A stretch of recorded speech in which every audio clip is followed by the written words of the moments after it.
Good afternoon, everyone, and hello and welcome. Our today's lecture is for law for accounting, which is learning outcome first, understanding the elements of law affecting commercial practice. Today, we will be discussing into the fascinating world of the law and how it specifically affects commercial practices with a focus on the field of accounting. My name is Yasir Gulfraz, and I'm your tutor for your today's session. So let's start with our today's session. Unit aim. Anybody can see my screen and can you hear me? Or if there is any issue, please do let me know. So the aim of the module is to develop understanding of how English law impacts on business organizations and professional accountancy practices. When we talk about a law of accounting, it mostly talks about business law, commercial law, contract law, or any other law which is related to finance or accounting, also banking and financial law as well. So our aim for this module is to develop a solid understanding of how English law impacts businesses, organizations, and professional accountancy practices. So let's get started. Indicative contents: contract law, law of agency, law of tort. Contract law: elements of valid contract, how contracts may be terminated, remedies for breach of contract, relevant case of law. So to begin, we will start with the contract law, the different elements of law that affect commercial practice. There are three main areas we'll be covering: contract law, of agency, and law of tort. So contract law is an essential aspect of commercial practices. It deals with the agreements that are enforceable by law. A contract can be defined as a promise that can be either involving doing something or referring from doing something for a contract to be valid. It requires the mutual assent of two or more parties, typically with one party making an offer and another is accepting it. So throughout our discussion, we will explore the elements of a valid contract. So it can be verbal or in writing as well. We will explore the elements of a valid contract, how contracts can be terminated, also remedies for breach of contract, and relevant case laws in this area. Any question? Okay, next is law of agency. Principle of agency, rights and duty of agents, including partnerships, implications of the agency relationship, relevant case law. So this area focuses on the principle and implication of the agency relationship. An agency relationship occurs when one party, the agent, is authorized to act on behalf of another party, the principal. We will talk about the rights and duties of agents, include partnerships, and discuss the relevant case laws surrounding this topic. Next one is law of tort. Finally, we will touch upon the law of tort. Tort law deals with the civil wrongs and liabilities. Specifically, we will examine the concept of negligence, and another constitutes liability for negligence. We will also explore topics such as negligent mistreatment, remedies for claim of negligence, and relevant case laws. Any questions so far? Okay, here is the types of law. Anybody can tell me type of law? Okay, there are two types of laws: public law, private or civil law. Contract or property, trust and family comes under private or civil law. Constitutional, administrative, and criminal law comes under public law. So key terminology: what is contract? Explain. Contract is the simplest definition: a promise enforceable by law. The promise may be to do something or to refrain from doing something. The making of contract requires the mutual assent of two or more persons, one of them ordinarily making an offer and another accepting, as I discussed above. What are the 7 elements of a contracts? The 7 essential elements of contract are the offer, acceptance, meeting of the minds, consideration, capacity, legality, and sometimes written documents. So example of contracts: employment contracts, lease agreement, insurance agreements, financial agreements. All comes under contract law. So an agreement, offer and acceptance, contract, consideration, capacity, certainty, and intention. Any questions so far? Okay. So next is Trade Descriptions Act 1968. Anybody can tell me Trade Description Act 1968? Okay. In the realign of contract law, there are certain acts and regulations that are important to be aware of. For example, the Trade Description Act 1968 made it an offense for businesses or salesperson to sell a product or services based on misinformation. So if they are selling any product, by giving you wrong information or based on misinformation, it is an offense for businesses or any salespersons. Then the act aimed to promote truthfulness and prevent deliberate misleading of consumers. Additionally, we have the Unfair Contract Terms Act 1977 UCTA, which regulates contracts by limiting the extent which one party can avoid liability through exclusion clauses.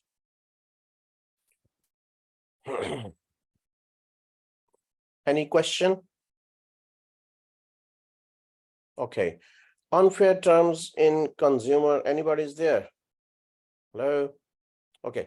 Unfair terms in consumer contracts regulations 1999. Another significant regulations in the unfair terms in consumer is Consumer Contracts Regulations 1999.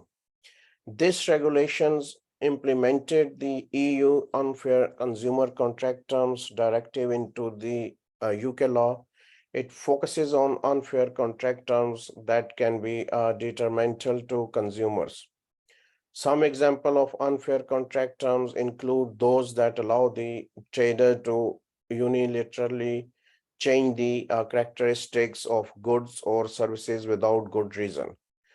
Keep an unreasonable amount of money as compensation if the consumer does not uphold their side of the bargain or attempt to take away the customer's legal rights. So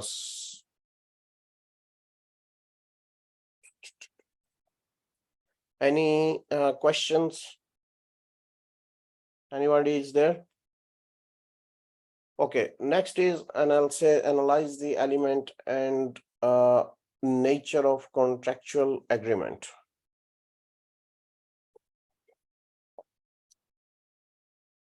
Now we will talk about elements and nature of contractual agreement. Contract law is a vital component of the law of obligations, which falls under civil law. A contract is an agreement voluntarily entered into by one or more parties with the intention of creating legally binding obligations. These obligations can be enforced if necessary. Providing protection to the parties involved. For example, if one party fails to provide goods or services as promised to another party, or another party neglects to make the agreed upon payment, the affected party can seek legal remedies. Law of contract. So anybody can tell me, or anybody can explain the definition of law of contract, or okay. So the law of contract has evolved over the years through judicial decisions, helping to regulate business transactions and minimize conflicts. It ensures that businesses is conducted in a formal and structured manner.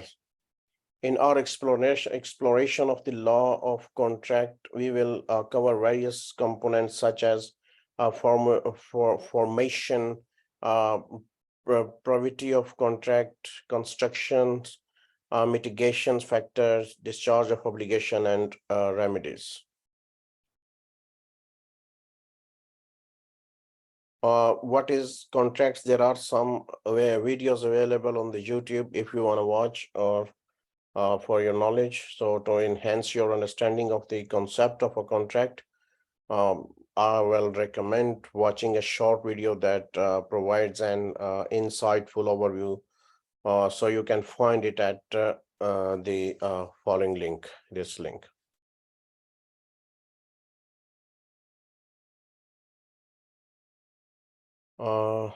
Let's try if I can open for you.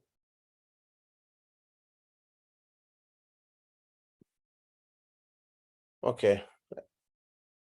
Anyway, if you want to watch this video, you can open and you can check what is contract and what is their elements. So what is contract law and does it aims to do? So contract law is a legal framework that aims to provide a structure of contracting parties to resolve dispute and regulate their contractual obligations. It primarily functions as self-regulatory system where the majority of contracts regulate no intervention from the courts. In contract law, the focus is not on whether a contract is fair or not, but rather on enforcing agreement that have been willingly entered into by the parties involved.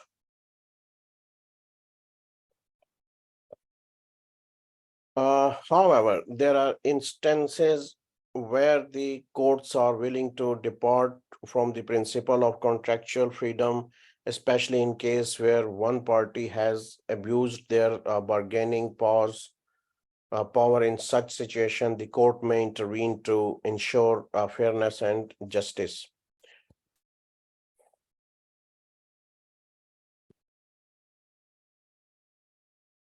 What is an agreement in law?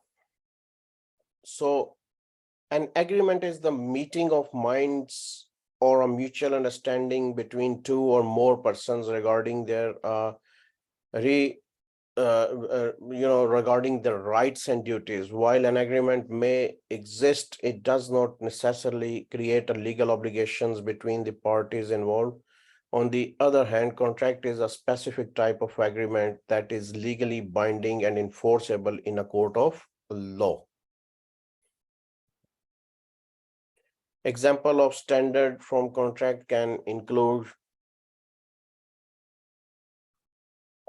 So there are two types of agreements, unilateral agreement and bilateral agreement. So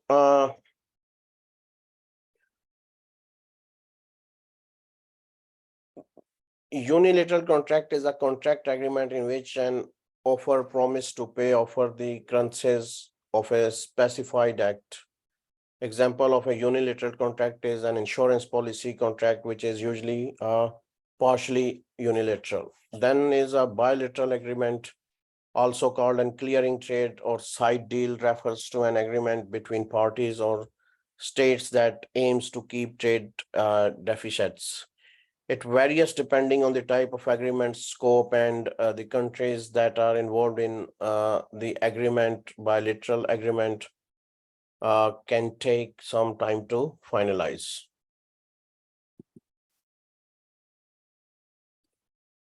Bilateral contract, all the parties assume an obligation under the contract. So unilateral contract, only one party assume an obligation under the contract.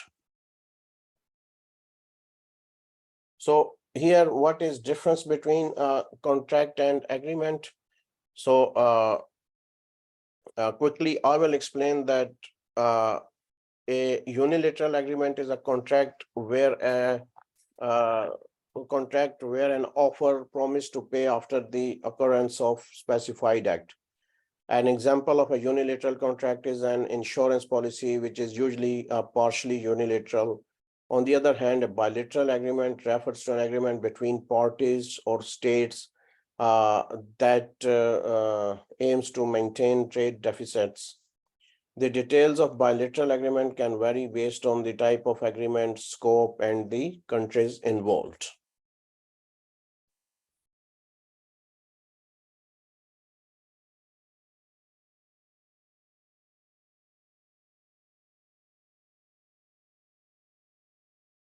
So here is explaining in detail agreement, offer, acceptance, consideration, intention to credit, legal, then terms, types, exclusive causes, common law rules, statutory rules, unfair contract, unfair terms, breach. And again, here is related to consideration and intention to credit, legal, relation, terms, and breach. So explain the principle of agency and their impact on business practicing. Now he's talking about law of agency. Is an area of commercial law dealing with a set of contractual, quasi-contractual, and non-contractual fiduciary relationship that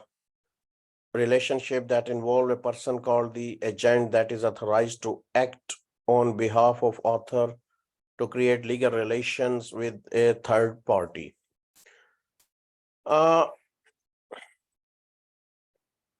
Let's talk about law of agency. The law of agency deals with a contractual, quasi-contractual, as he said, and non-contractual fiduciary relationship. In these relationship, an agent is authorized to act on behalf of another known as the principal to create legal relation with a third party.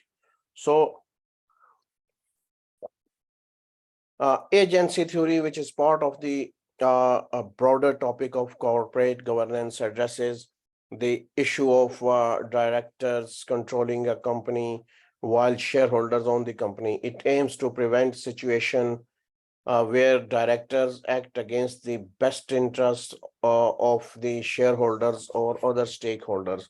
So agency theory explore ways to mitigate this conflict of interests and ensure accountability.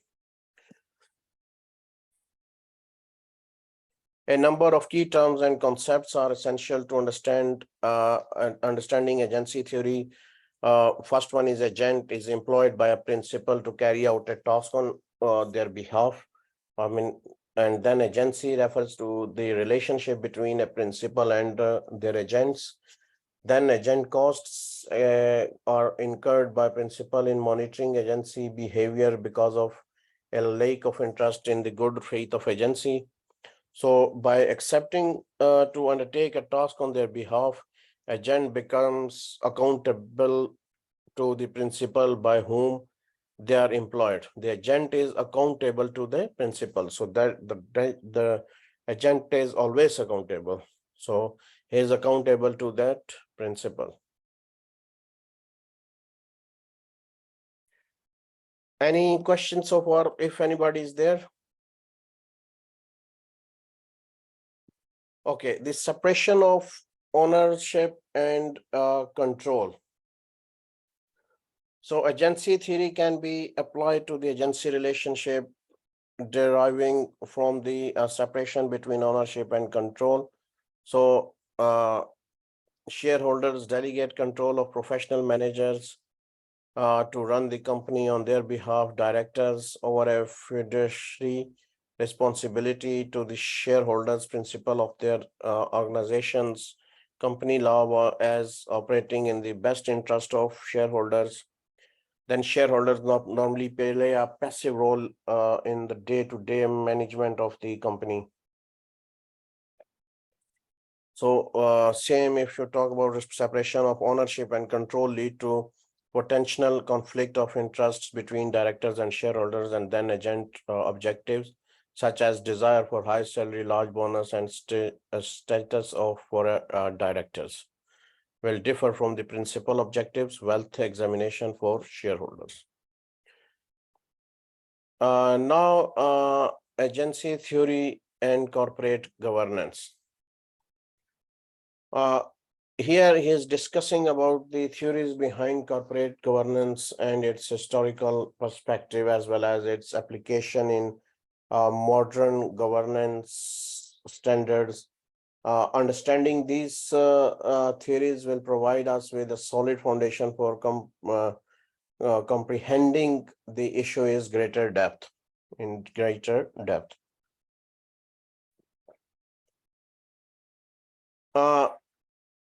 In the past, companies were owned by, managed by the same individuals. However, as economics grow, there was a need to find more investors, provide finance toward corporate expansion. This led to the development of the concept of limited liability and the establishment of stock markets for buying and selling shares. Limited liability meant that investors had limited risk, resulting in less interest in the firms itself.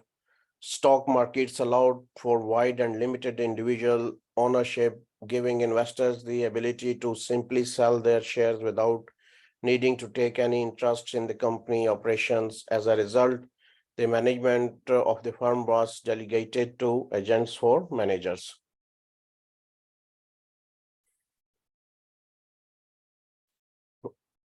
Just divorce between ownership and control linked with the different objectives creates agency problem. It means the couple with a different divorce between ownership and control coupled with different objectives gives rise to agency problem. One prominent issues in corporate governance is the principal agent relationship between shareholders and directors. Number 10, principal agent. Next is a principal agent relationship, shareholders and directors.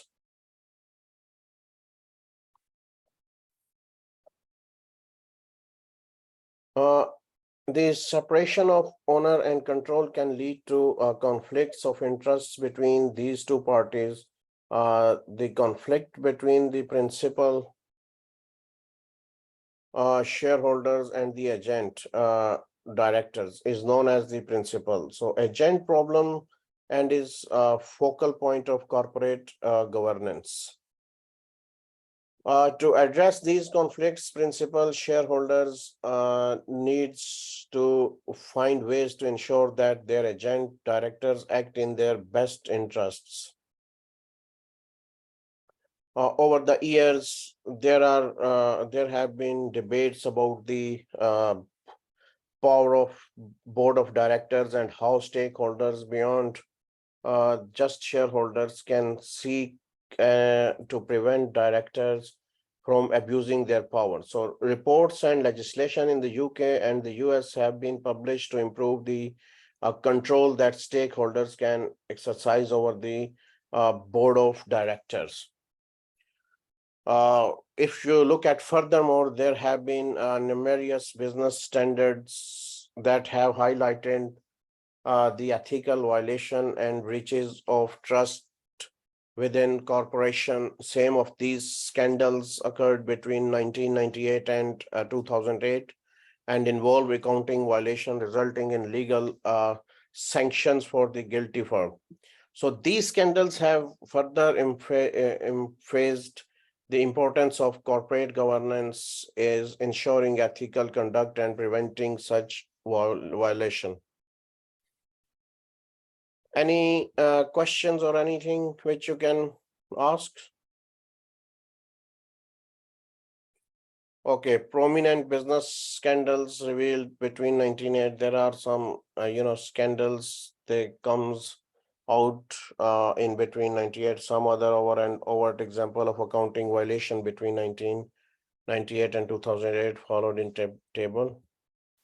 So here, You can see, then comes to the page 23. Anybody can hear me, or if anybody is there, can ask any question if anyone is there.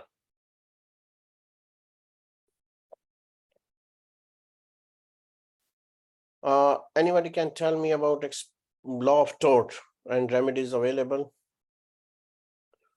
So, tort is a type of civil wrong. It is a breach of a legal duty on or an infringement of a legal right which gives rise to a claim for damage. A breach of a legal duty or an infringement of a legal right that gave rise to the claim of damage. It is important to note that a duty must exist for a tort to occur. Unlike contracts, a tort claim can be successful without a contractual relationship between the parties, a contractual relationship between the parties involved. So if a contract does exist and a tort is committed, the claimant can choose the most appropriate remedies.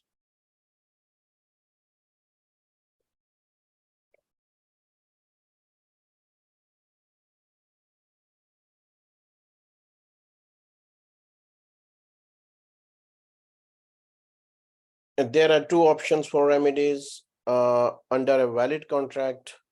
Under a valid contract, damage awarded aim to put the claimant back in the position they would have been in the contract had been properly performed. In tort, damages awarded intend to put the claimant in the position they would have been in if the tortious act had never occurred. So when it comes to the limitation period, contracts have a limitations period for 6 years from the breach, while tort claimant generally have a limitations period of 6 years. So except of personal injury cases where it is 3 years. To succeed is in an act for tort, certain conditions must be satisfied. First, there must be an act or omission by the defendant. Second, the act of omission must directly cause loss to the claimant. Third, the court must establish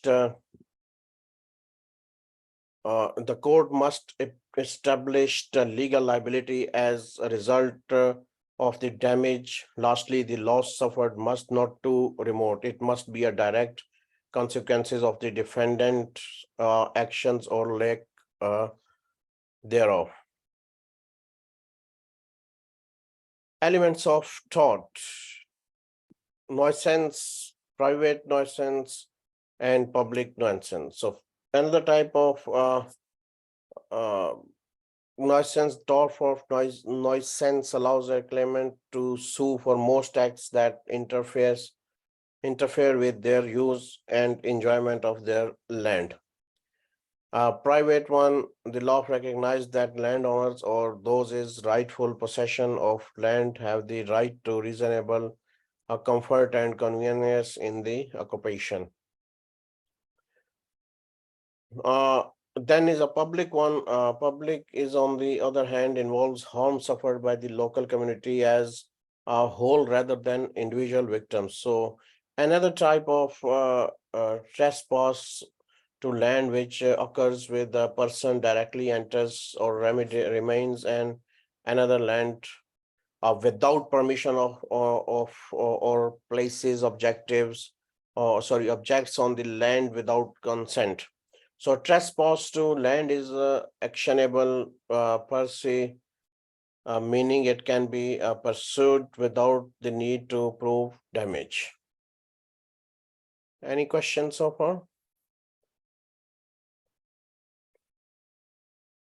Okay, so we were talking about trespass of person, negligence, and duty of care. So trespass to person encompasses 3 torts: assault, battery, and false imprisonment. So assault is the international act that puts someone in reasonable fear to apprehension of immediate battery. Without actual contract, battery on the other hand involves internationally and voluntary bringing about unconsented, harmful, or offensive contract with a person. So for imprisonment occurs when someone is unlawfully arrested, imprisonment, or prevented from leaving a place.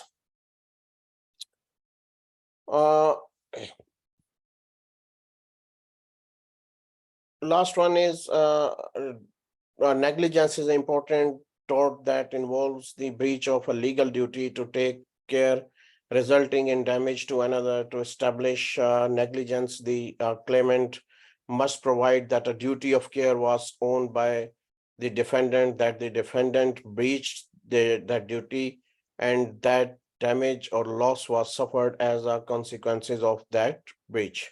So any questions so far? Okay.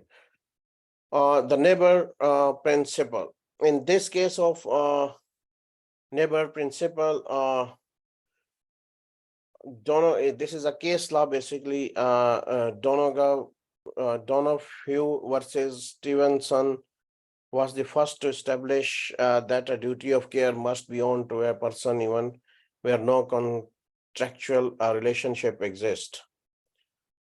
So it was established that a duty of care may be owed to a person even in the absence of a contractual relationship. So prior to this case, it was believed that allowing the actions to taken without contractual relationship would undermine the principle of contract law.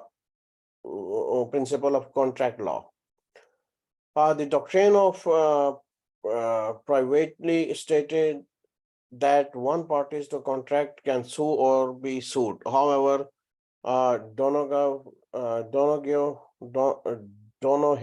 versus Stevenson changed this principle, starting that manufacturers owns a duty of care and the ultimate consumer of their products. So Lord Acton defined neighbors as persons who are so directly affected by the by an act that they should reasonably be in contemplation. This duty of care, originally related to physical harm, has been extended in subsequent cases. So any questions?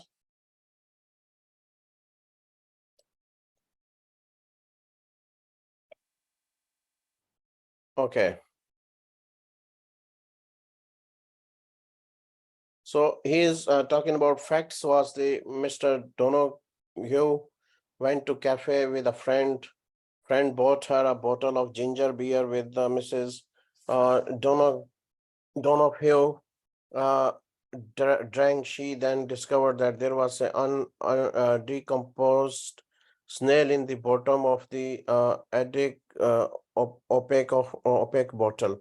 So Mrs. Donoghue found the sight so upsetting and that she suffered physical illness. She sued the manufacturer, claimed that they were under a duty to see that such as outside bodies did not get into the ginger beer. So this is a case of basically duty of care. So held there was a duty on behalf of the manufacturer to take responsible care in the manufacture of their products. The manufacturer owns a duty to the consumer to take reasonable care to prevent injury. Next one is Feldhaus versus Bentley facts, and claimant was interested in buying a house and had discussed with his nephew the purchase of horse belonging to him, to buying a horse. So the claimant wrote to his nephew and stated in this letter that he assumed that horse is for 30 pounds and 15 pence.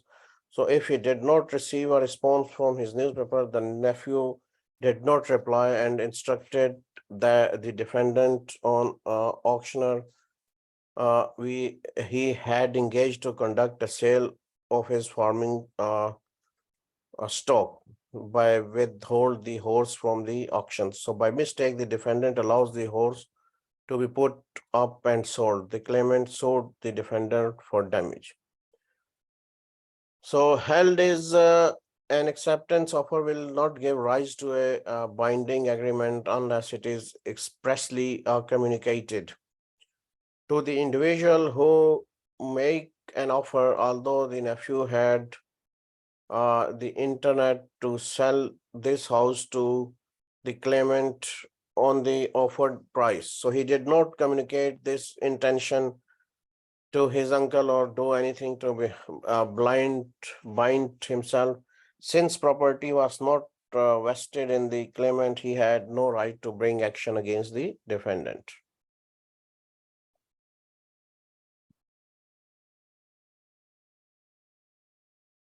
Then another case is Adams versus Lensel. The case involved two parties in the sale of wool. September 2, the defendant wrote to the claimant offering to sell them a certain fleece of wool and requiring an answer in the case of post.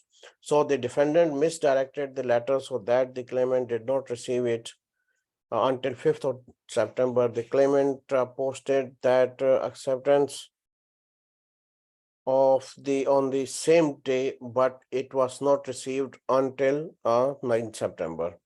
So meanwhile, on 8th September, the defendants not have received on answer by 7th September at they had expressed sold the wool to come or wool to someone else. So held the questions for the court was whether a contract of sale had been entered into before 8th September when the wool was sold to the third party, if the acceptance was effective when it arrives at the address or when the defendant saw it, then no contract would have been made. And the sale to third party would amount to revocation of the offer. So however, the court held that the offers had been accepted as soon as the letter had been posted. The defendant was therefore liable in breach of contracts. So any questions so far? Okay. However, the personal rule only applies if the letter is properly stamped, addressed, and posted, and postal is reasonable method of communication. If applies even if the letter is never received by the offer.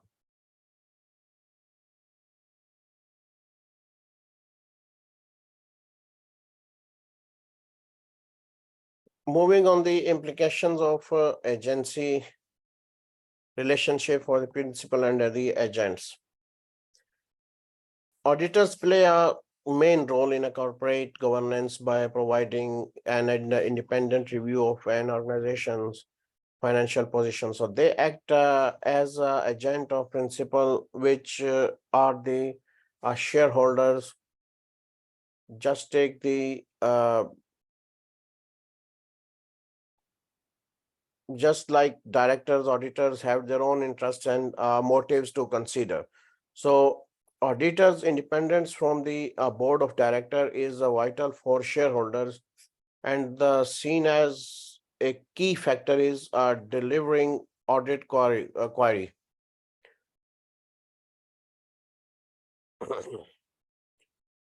Auditor need a close working relationship with the board of directors to perform their audit effectively. So this close relationship has raised concern about the perceived and actual independence of auditing.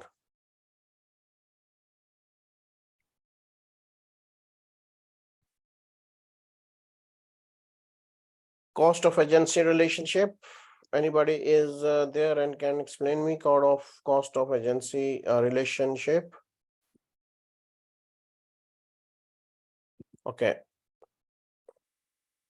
Agency cost arise from the monitoring activities of principal on agency. These costs can be monetary terms, resources consumed, or the time taken in monitoring principal bear the costs, but agents indirectly incur them through their activities. Some example of agency cost include incentive scheme and remuneration package for directors, cost of management providing annual reports data, cost of meeting with financial analysts and principal shareholders, and the cost of monitoring behavior through management audit procedures.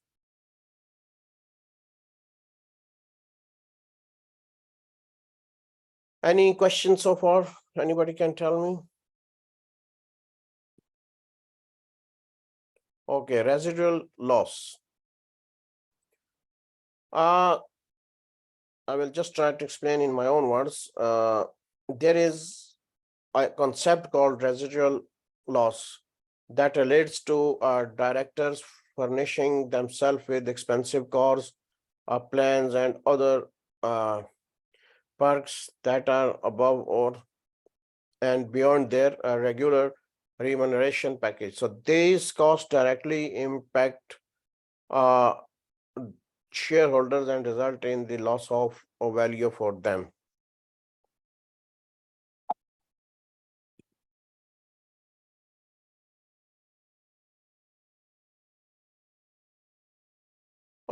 Considering these costs and the potential for agency problems, the need for corporate governance become crucial if the market mechanism and shareholders' activities are not sufficient to monitor a company. Some forms of regulation are needed. Governments and stock exchange have issued codes of conduct and recommendations to promote good corporate governance. Compliance with these codes is voluntary and damage and delisting from stock exchange if they do not comply. Any questions so far? Anybody can have any questions, can ask, please.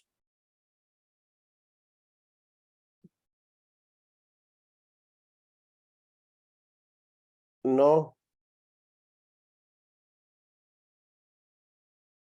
Okay, here some for further reading, business law, part 3 business transactions. You can, check your library and you can see, if you check out with Google's, you can search there as well. So references here, some references, quiz, you can solve this quiz, just copy and paste this on, or just go there and you can check, this quiz. So that's it for today. If there is any question, please drop me an email at yasser@ukversity.co.uk. And that's it. We will talk about, there is our lesson 2 tomorrow, and it's same time at 2 o'clock. So I'll see you tomorrow at 2 o'clock, and have a good evening, everyone, and bye for now.